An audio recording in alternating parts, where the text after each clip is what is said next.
into it. TurboTax Live.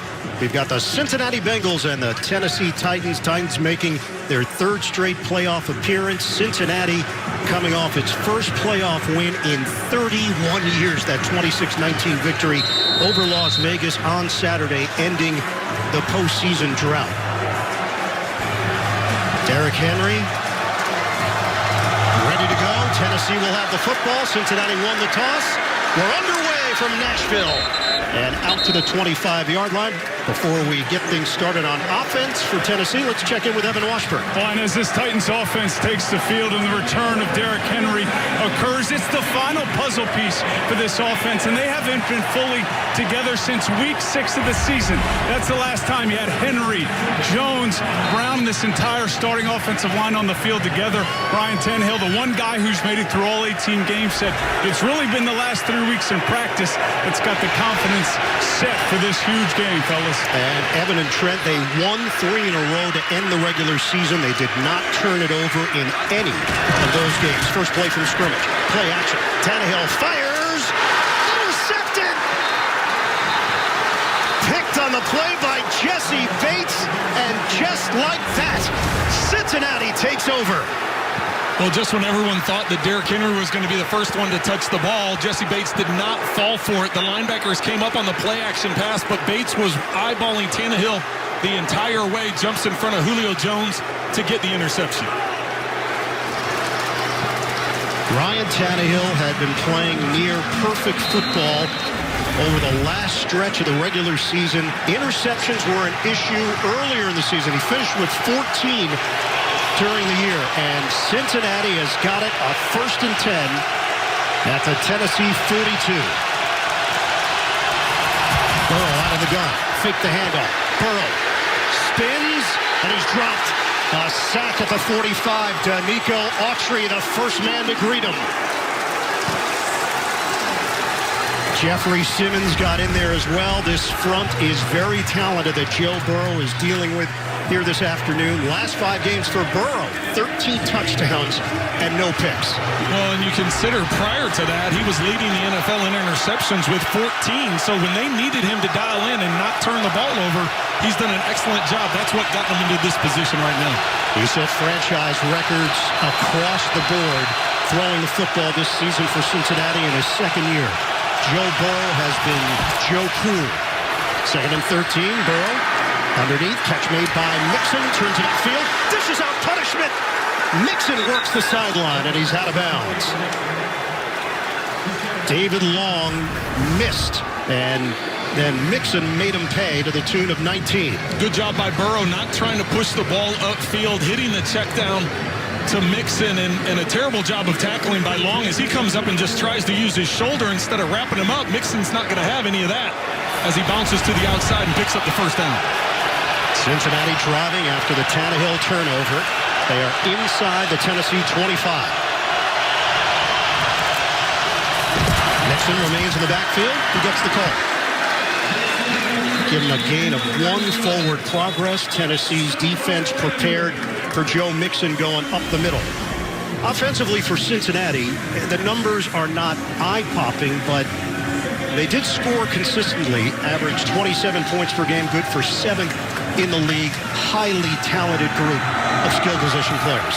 Well, you said it, Ian. You got Joe Mixon, who is top 5 in rushing yards and rushing touchdowns. You have Jamar Chase, top 5 in receiving yards. The numbers that Joe Burrow was able to put up, it's going to be tough against this defense that doesn't like to blitz. They bring pressure with mainly their 4 guys up front. Incredible turnaround from Zach Taylor and his coaching staff.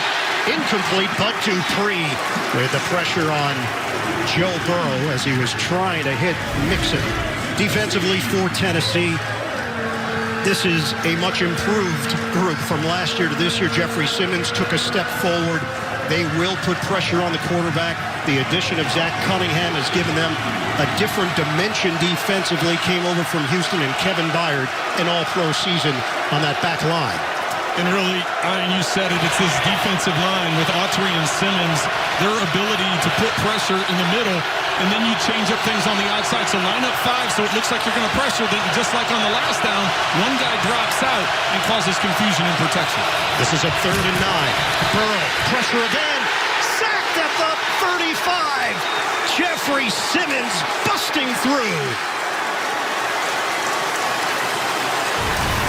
The Tennessee defense has come to play. Well, this time they do bring five. This time they do bring five. Offense. It's a 5-yard penalty. Wow, that's a big delay of game. Because now all of a sudden they're going to have third down over again. I tell you what, with that crowd noise, Ian, I didn't hear the whistle stopping that play, but that actually works to the favor of the Cincinnati Bengals. Are you saying there was a whistle involved here in regards to Cincinnati?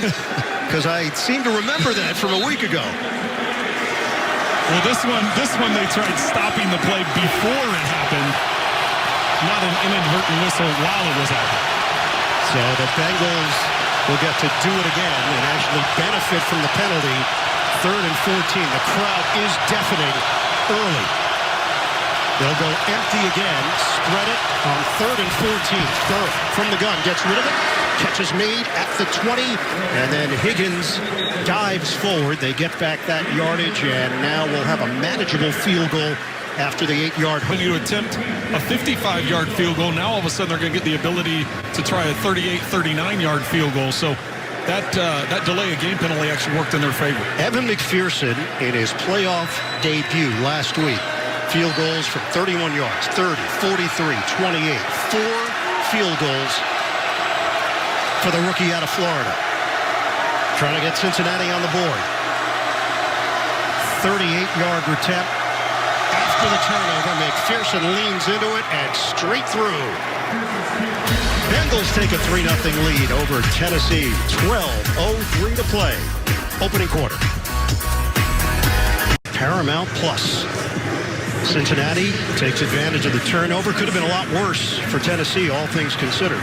Well, considering they got the ball on that side of the field and they were backed up, just holding them to a field goal is a victory for the Titans defense. Cincinnati Bengals have never won a road playoff game. 0-7 in franchise history. Return man Hilliard will have it come back out to the 25. Let's take a look at Next Gen Stats, powered by AWS. You can see from a play action standpoint, with and without Derrick Henry on the field, without him, it's 3 yards less per attempt, and that's the type of influence and presence that Derrick Henry on the field brings. Now, Tannehill's got to be able to bounce back after that interception on the one play they've had today. And it came on play action to Derrick Henry. They go with a 4-receiver set from the 25-yard line, 1 play of offense, and a pick from Tannehill for the Titans. This time they give it to Henry. And just good to get that first carry under your belt. He did participate in practice this week. When we spoke with Derrick Henry, just said his mentality after the diagnosis and surgery, in his head, it was all about just getting back as quickly as possible. They never gave him a specific timetable. They just kept giving him x-rays as time went on. It was getting better and better and better, and then poof, here he is in the playoffs. Well, and I just like the fact that from an expectation standpoint, he said, listen, I just want to help out the team however I can. I'm coming into this game with not lofty expectations. I just want to help where I can. 2nd down and 8. Henry brought down behind the line of scrimmage. DJ Reader. He read it well. A loss of 1 for Tennessee. Oh, we mentioned at the top in Evans' report the fact that they have Henry, they have A.J. Brown, Julio Jones healthy. They also have a healthy offensive line, and that had been an issue throughout the season, mixing and matching. In the absence of Jones and Brown, it meant more time for Westbrook or Kina, who's taken a big step forward in year 2 under Mike Vrabel. 3rd and 9. Passing game, the fullback is in. Operating from the gun. Tannehill. He's dumped at the 19. Mike Hilton among those pushing, and a loss of 7 on the play. They overload the right side. Watch the right side of the line here. All 5 come. The backside. Trey Hendrickson drops into coverage. Logan Wilson drops into coverage. You load that many guys on the side, all of a sudden the protection's spread out. They can't handle 5 guys on one side. You're not going to slide it all over there. Not with Hendrickson on the backside. So excellent job of play design there by Lou Anarumo, overloading the right side. And a rough start offensively for Tennessee. Brett Kern punts it. And a good kick that will roll inside the 35, settle down right around the 31. That's a 50-yard boot. Quiet early for the Titans. Cincinnati with the lead. They get the ball back here in the first. But they got it. You did. Kick catch interference. Kicking team number 33. 15-yard penalty. First down. So Tennessee is going to get yardage after the contact from Flowers. You're watching the Intuit TurboTax Live AFC Divisional on CBS. In this opening quarter. Yeah, there have been some struggles on both sides with that. First down from the 40. Fake it. Bootleg. Tannehill. Pump and throw. Catch made by Julio Jones. Jones working that sideline. So the Titans are hoping this is just a sleeping giant. Julio Jones had his worst season statistically as a pro, dealing with hamstring injury, COVID, and now here he is in the playoffs feeling good. And Tennessee feeling good about that first play, hurrying up to the line of scrimmage. Good enough for a first down now in Cincinnati territory. It's Henry time. Running lane. Henry powers through it to the 41. Good block from Nate Davis. That's an 8-yard pickup for Derrick Henry. Excellent job on the left side here as Derrick Henry is able to pick up a big chunk of yardage. Saffold able to get a good block at the point of attack. And they're going up-tempo here, Tennessee. Second down and 2. Tight formation. Henry again. Gets enough for the first down. Pushes that pile for 3. Well, for Derrick Henry, he felt good about how things went in practice. He mentioned how excited he was just to be back with the team and playing football again. When we asked him about expectations for this game, he said, I never set expectations for myself. I wouldn't be out there unless I felt I could do what I normally do. Well, I think that's why there's not going to be a restriction on the number of plays. Obviously, they're going to communicate with him and find out how that foot's feeling on a series-by-series basis. Henry again. And this time he is hit by DJ Reader, a wall at the line of scrimmage, and a loss of 1 for Henry.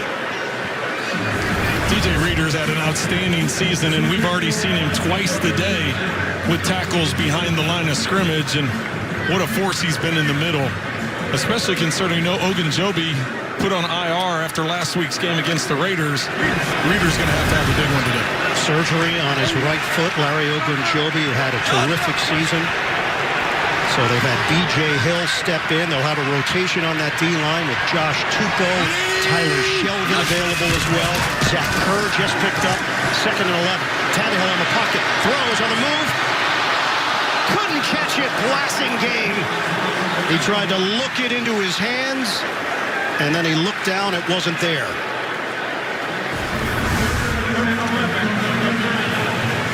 A lot of what the Titans like to do, they like running multiple tight end packages. They like having extra offensive linemen to come in the running game. And so when you have a pass game set up that way, like on that play, only 2 receivers are out in the route. And then you get the late release to the outside as your outlet pass. So not many choices for Tannehill if the defense doesn't bite up on that play-action pass. Passing game had only 2 receptions during the regular season. Dontrell Hilliard is in. He stepped in along with Deontay Foreman when Henry went down with the injury. Tannehill, 3rd and 11. Low throw, offline. It hit the ground. Incomplete. A.J. Brown, the intended receiver. And Bates tried to run it downfield, but the officials saw it. And now Tennessee in no man's land here. They'd be staring at a 57-yard field goal attempt. Well, Logan Wilson brought some pressure to the inside. He's the one that hits Tannehill, knocks him to the ground. Not able to finish through with that throw as it falls short to A.J. Brown.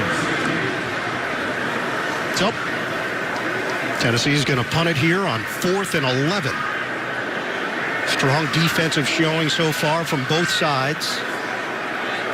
Cincinnati came in excellent against the run. Number 5 in the NFL. Tennessee even better. 2nd in the NFL versus the run. Brett Kern, the veteran. 14 years in the league. And this appeared to be the game plan from the very start. They were in no rush. Let the clock wind down.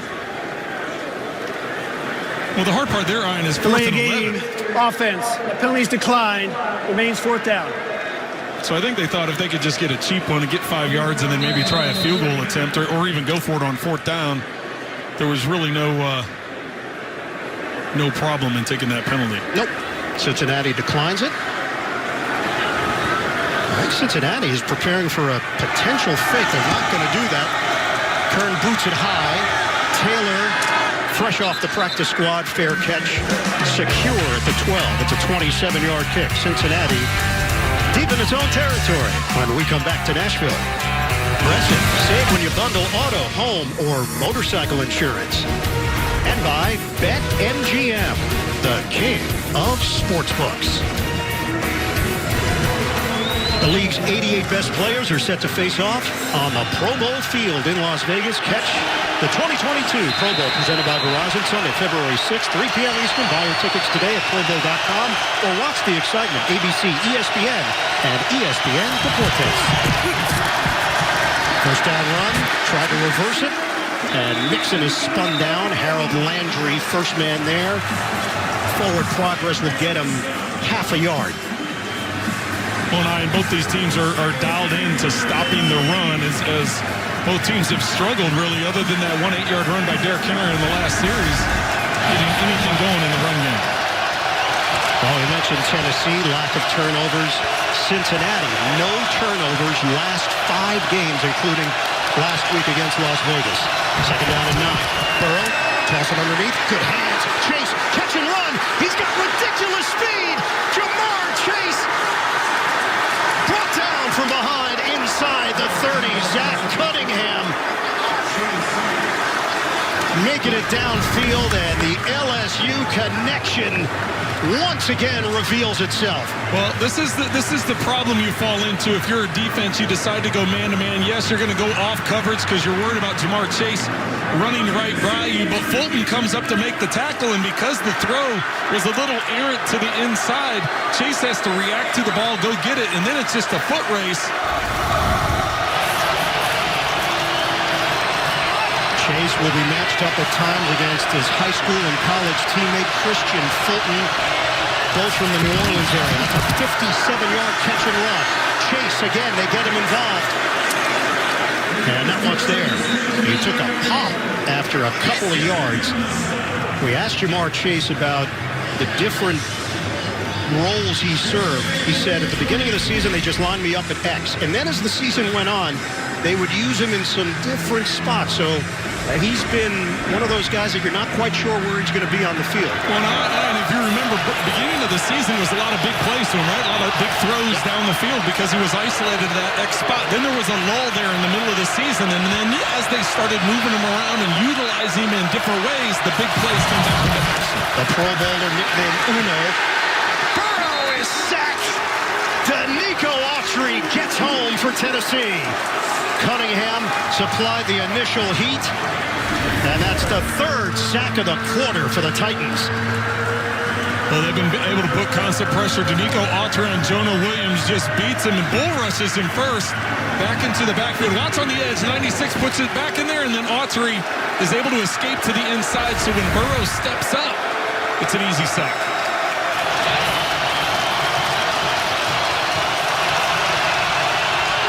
Shane Bowen, defensive coordinator in his first year with Tennessee, was the outside linebacker coach. A really aggressive 3rd and 14.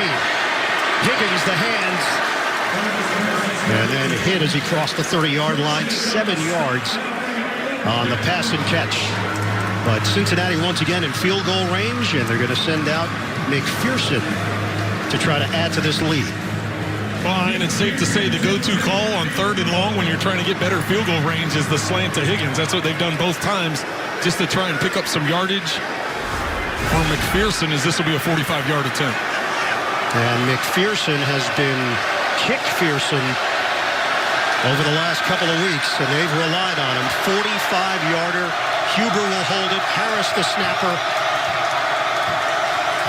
Cincinnati trying to tack on 3 more. McPherson curls it through.